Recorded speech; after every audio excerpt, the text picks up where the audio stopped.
think obviously one of the biggest things that we face is the whole issue around damp and mould after that tragic death of our publisher. As an organisation, I know that we have really stepped up. We're being really proactive in relation to that. We've set up separate teams. We've got additional funding to actually manage that as well.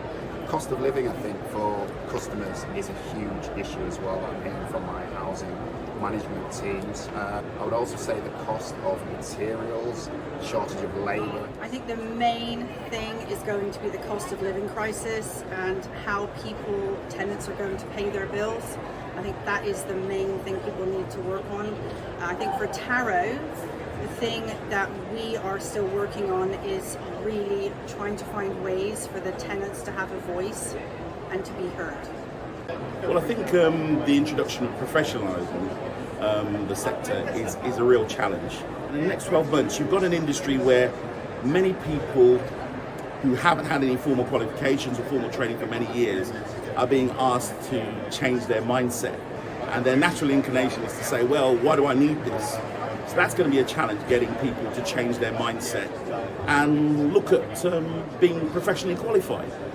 That already has taken place in other industries, isn't it? And even in industries that are connected to our role in housing, like social work, that's the case too. I think that at the moment we're faced with uncertainty about funding, uncertainty about how high build cost inflation will go. So it's about viability, and that's what we're struggling with in terms of making schemes stack up so that we can provide more housing.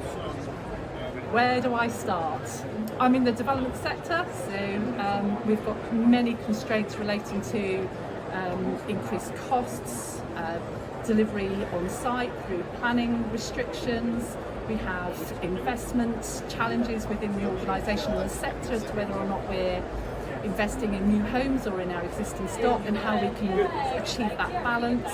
So a really challenging environment that we're working in, but we're stepping up to that to ensure that we can build as many homes as we can. Well, from our perspective, one of the biggest challenges this sector faces still is the issue around healthy homes, indoor air quality, with particular focus around damp and mould. Clearly, people are becoming much more aware of the impact this has on their health.